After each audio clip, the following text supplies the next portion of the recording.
Hello friends, आप सभी का हमारे YouTube channel all competition cracked में स्वागत है।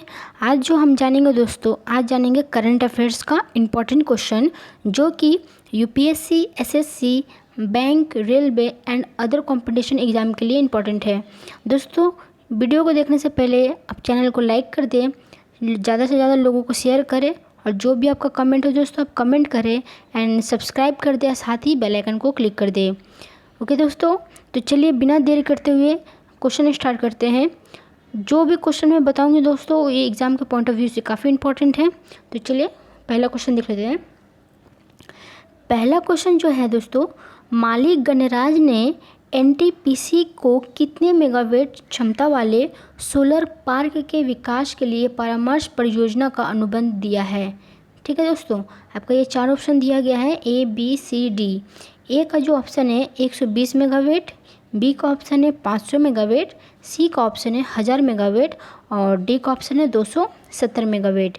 इसका आंसर देख लेते हैं दोस्तों, इसका आंसर है 500 मेगावाट। ठीक है, चलिए इसका एक्सप्लेनेशन देख लेते हैं। इसका एक्सप्लेनेशन है, सार्वजनिक क्षेत्र की एनटीपीसी ने 24 जून 2020 को कहा कि उसे मालिक गणराज्य से 500 मेगावाट क्षमता के सौर पार्क विकास करने के लिए परामर्श परियोजना का अनुबंध मिला है।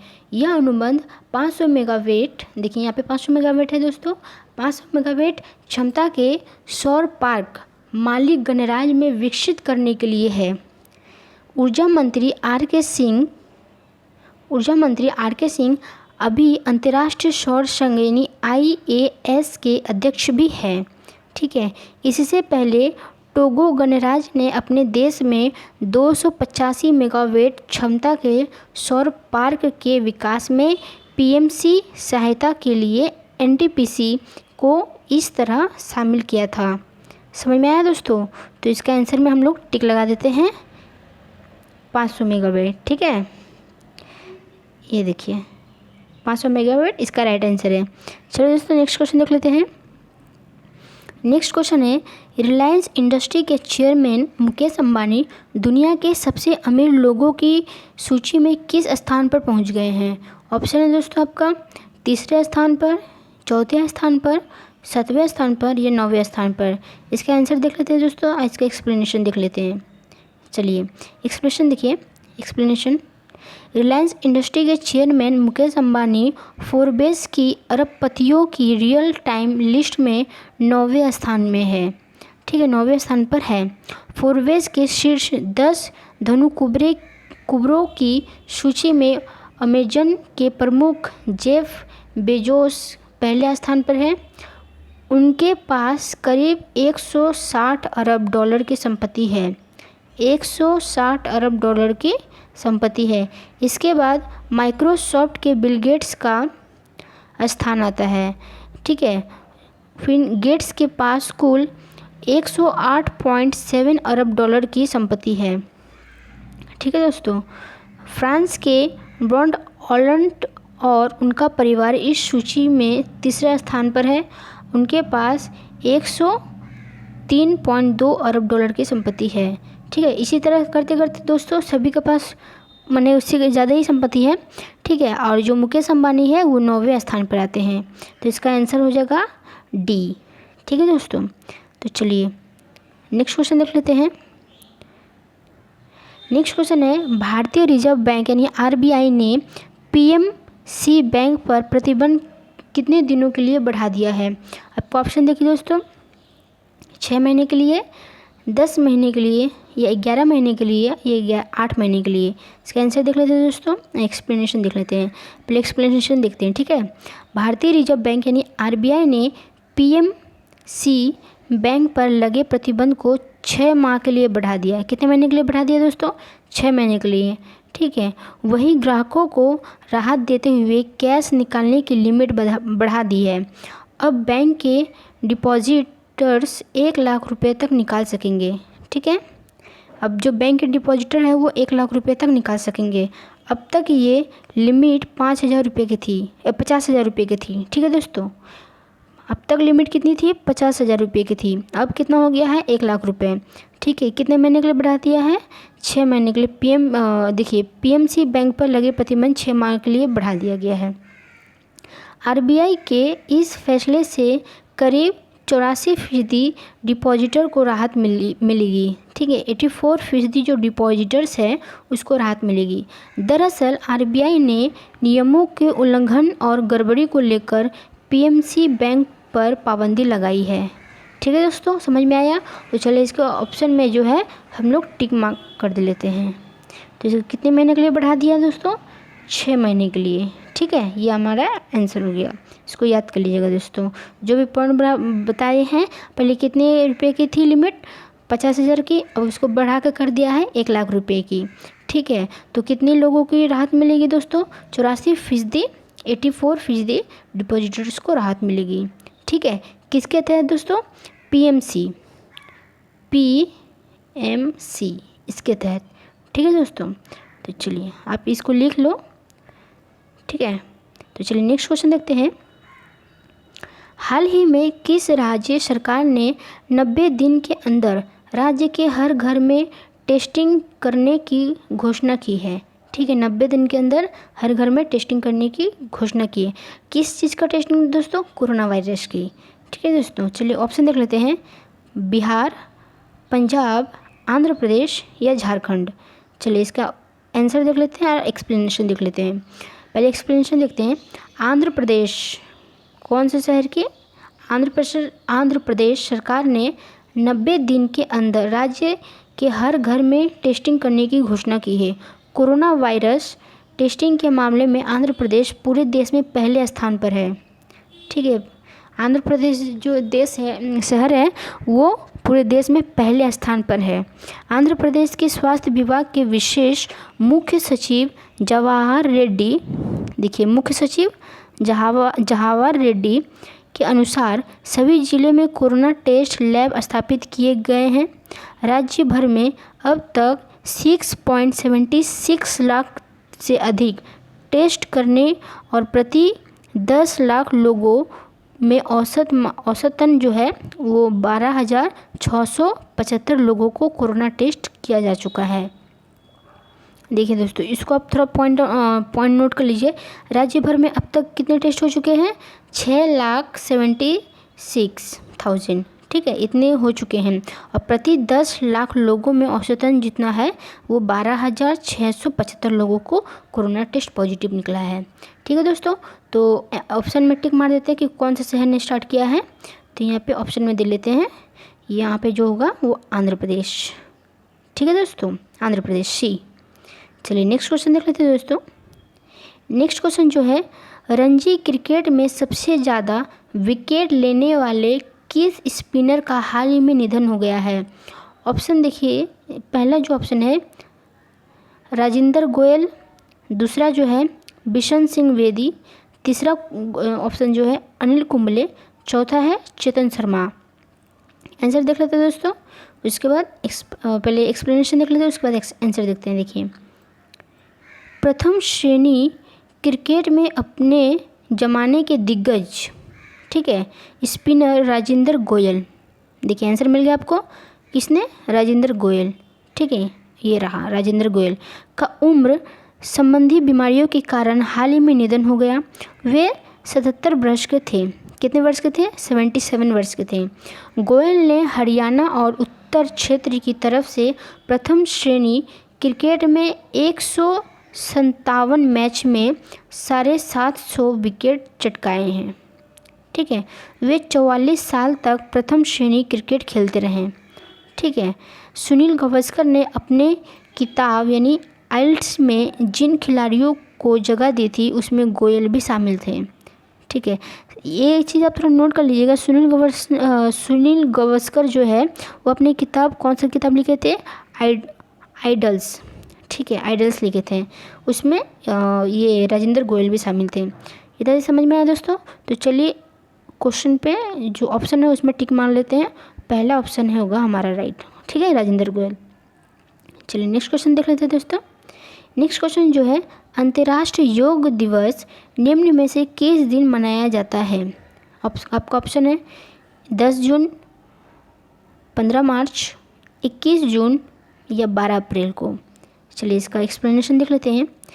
योग से होने वाले फ़ायदे के प्रति लोगों को जागरूक करने के लिए दुनिया भर में 21 जून को अंतर्राष्ट्रीय योग दिवस मनाया जाता है। ठीक है, आंसर मिल गया आपको। योग दिवस दुनिया भर में पहली बार 21 जून 2015 को मनाया गया था। ये याद कर लीजिएगा, नोट डाउन कर लीजिएगा इसको। पीएम मोदी ने 27 दिसंबर 2014 को संयुक्त राष्ट्र महासभा में एक साथ योग करने की बात कही थी। इसके बाद महासभा ने 11 दिसंबर 2014 को इस प्रस्ताव को स्वीकार किया और तभी से अंतर्राष्ट्रीय योग दिवस अस्तित्व में आया है। ठीक है, तो चलिए इसका ऑप्शन को जो हम लोग टिक लगा देते हैं 21 जून को। ठीक है दोस्तों, तो हमारा आंसर क्या होगा? 21 जून, ये वाला। ठीक है, ऑप्शन नंबर सी। चलिए नेक्स्ट क्वेश्चन देख लेते हैं दोस्तों। नेक्स्ट क्वेश्चन है, किस देश की इस्लामिक सेक्युलरी गॉड कोर्स ने घोषणा की है कि वह अगले साल मार्च तक हिंद महासागर में अपनी स्थानीय सैन्य अड्डा स्थापित करेगा? ठीक है, आपका ऑप्शन है दोस्तों इराक, अफ़गानिस्तान, ईरान या पाकिस्तान। ठीक है दोस्तों, चलिए इसका एक्सप्लेनेशन देख लेते हैं। ईरान की इस्लामिक रिवॉल्यूशन गार्ड कॉर्प्स यानी IRGC ने घोषणा की है कि वह अंतर्राष्ट्रीय जल में अपनी उपस्थिति का विस्तार करने के लिए हिंद महासागर में एक अस्थायी आधार स्थापित करने की योजना बना रही है। समाचार एजेंसी सिन्हुआ की रिपोर्ट के मुताबिक ईरान के सुप्रीम लीडर, आपका आंसर मिल गया ईरान, यहाँ भी देखिए ईरान मिल गया आपको। ईरान के supreme leader Ayatollah Ali Khamenei ने IRGC को देश से दूर पानी में अस्थायी उपस्थिति देने का काम सौंपा है। IRGC मार्च 2021 के अंत तक हिंद महासागर में एक अस्थायी आधार बनाने की योजना बना रही है। तो किस शहर ने बना रही है? ईरान। तो आपका ऑप्शन क्या होगा दोस्तों? आंसर क्या होगा? Option number C. ठीक है दोस्तों, तो चलिए नेक्स्ट क्वेश्चन देख लेते हैं। और दोस्तों चैनल को प्लीज़ आप सब्सक्राइब कर दें और बेल आइकन को प्लीज़ क्लिक कर दें और लाइक करना ना भूलें और जितने ज़्यादा हो सके आप लोगों को शेयर करें। ठीक है दोस्तों, तो चलिए क्वेश्चन देख लेते हैं। किस भारतीय अर्थव्यवस्था और नोबेल पुरस्कार विजेता ने साल 2020 के जर्मन बुक ट्रेड का प्रतिष्ठित शांति पुरस्कार जीता है? आपका ऑप्शन है Amrita Sen, number B Manmohan Singh, number C Raghuram Ranjan, number D Vijay Shankar Vyas. ठीक है, अब चलिए एक्सप्लेनेशन देख लेते हैं, उसके बाद आंसर देख लेते हैं। जर्मनी के प्रशासकों और पुस्तक विक्रेताओं के संगठन जर्मन बुक ट्रेड ने भारतीय अर्थशास्त्री और दार्शनिक अमृता सेन, देखिए अमृता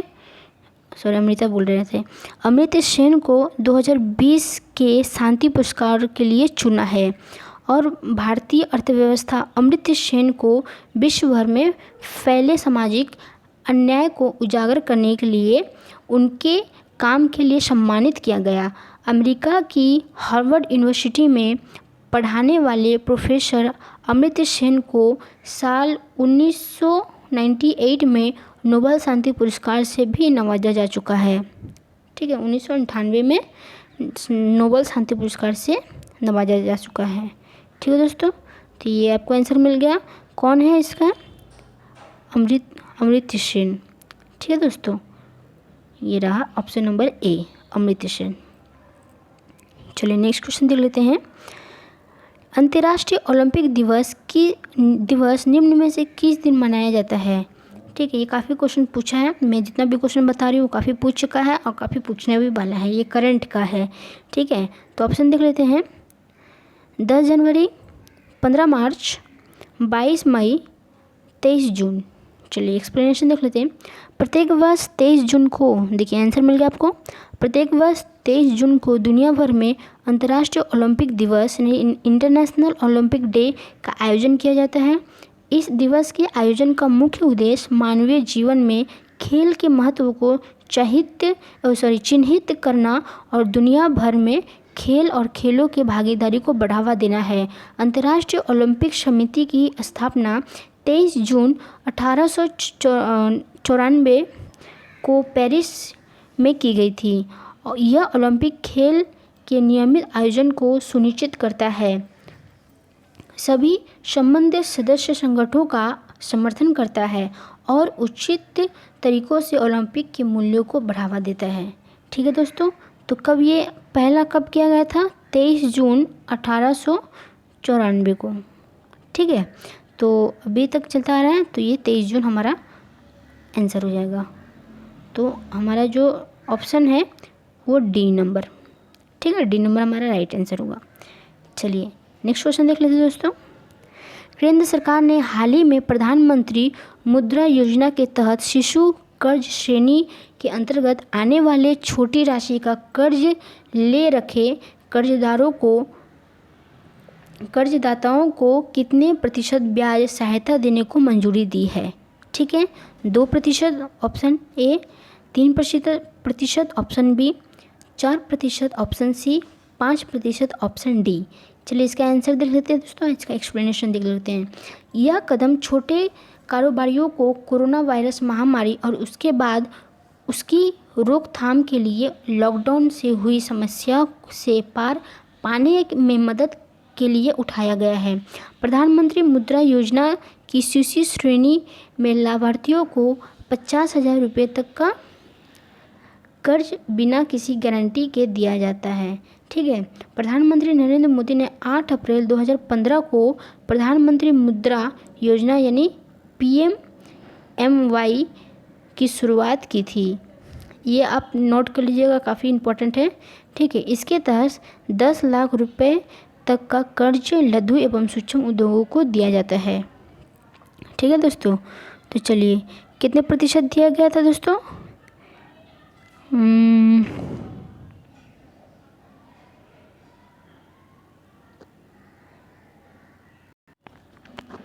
चलिए नेक्स्ट क्वेश्चन देख लेते हैं।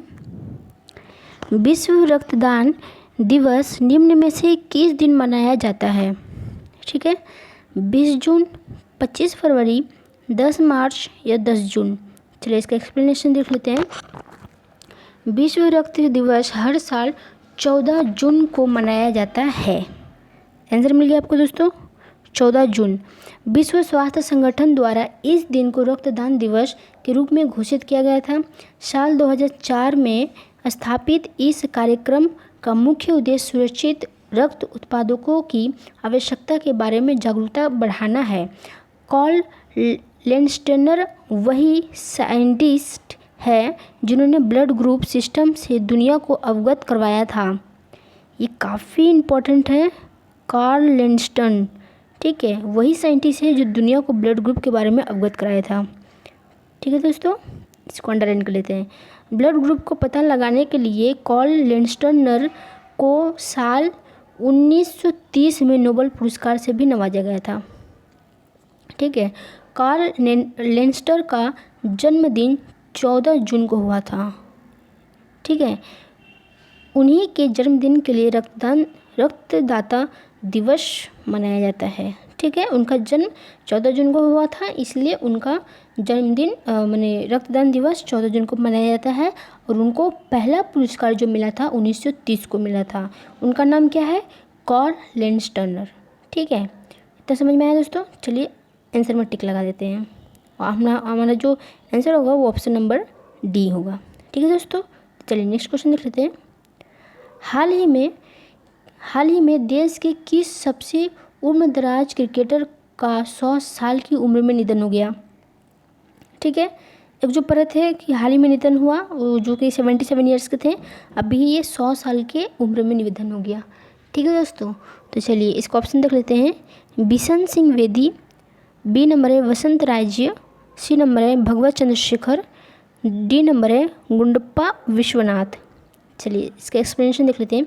देश के सबसे उम्रदराज क्रिकेटर वसंत राज्य का शनिवार को निधन हो गया। वसंत राज्य, आपका आंसर मिल गया, शनिवार को निधन हो गया। ठीक है, 1940 के दशक में उन्होंने 9 प्रथम श्रेणी मैच खेले थे जिसमें 277 रन बनाए थे। ठीक है, उनका उच्चतम स्कोर 68 रन था। राज्य ने लाल अमरनाथ, विजय मर्चेंट, सिको नायडू और विजय हाजरे के साथ टेस्टिंग रूम साझा किया है। वे पेशे से अकाउंटेंट भी थे। उन्होंने कई किताबें भी लिखी हैं। ठीक है, पेशे से क्या थे? अकाउंटेंट थे। उन्होंने कई किताबें भी लिखी हैं।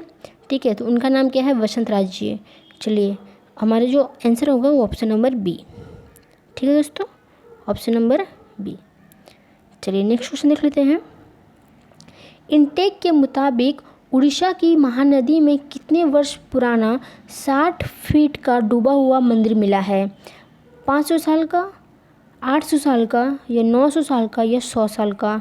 ठीक है दोस्तों, चलिए इसका एक्सप्लेनेशन देख लेते हैं, आंसर देख लेते हैं। उड़ीसा स्थित महानदी में डूबा एक 500, देखिए आंसर मिल गया, 500 साल पुराना मंदिर मिला।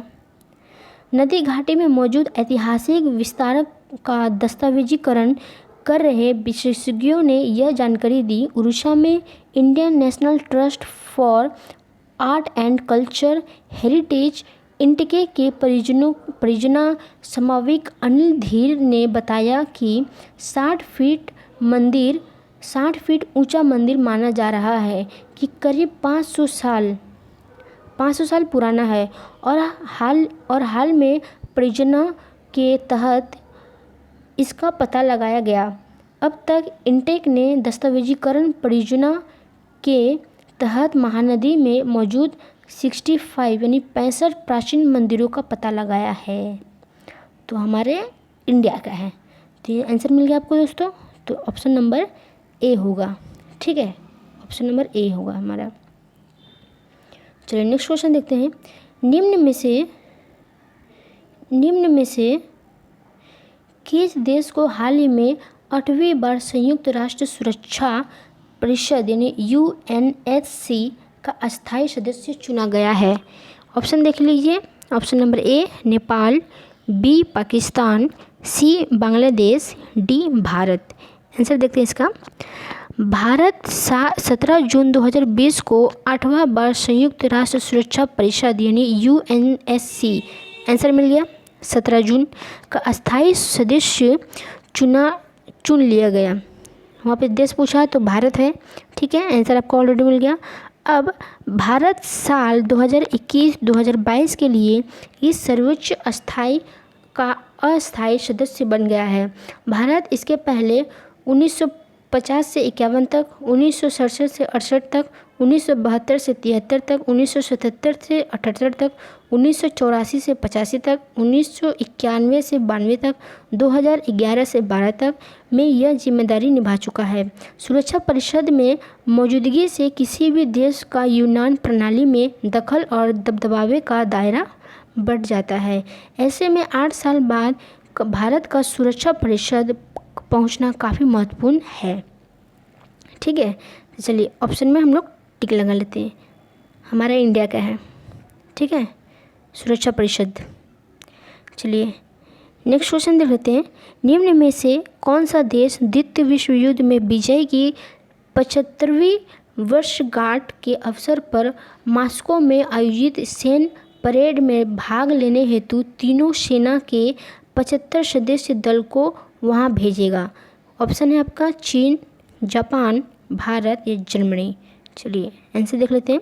यह परेड दूसरे विश्व युद्ध में रूस और गठबंधन देशों के सैनिकों की वीरता और बलिदान का सम्मान करने के लिए आयोजित की जा रही है।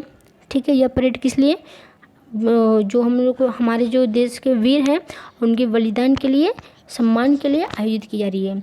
रूस के रक्षा मंत्री ने इस महीने की 24 तारीख को विजय दिवस परेड में भाग लेने के लिए भारतीय दल को आमंत्रित किया है।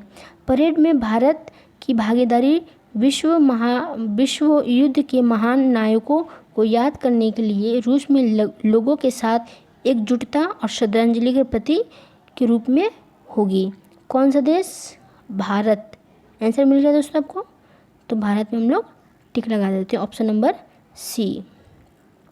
ठीक है दोस्तों, समझ में आ रहा है जो मैं समझा रही हूँ, या फिर कुछ प्रॉब्लम है तो आप मेरे को बता सकते हैं। तो आज का वीडियो यहीं तक। सो देखने के लिए थैंक यू सो मच। आप प्लीज़ चैनल को सब्सक्राइब कर दे, बेल आइकन को क्लिक कर दे और लाइक कर दे और शेयर करना ना भूलें।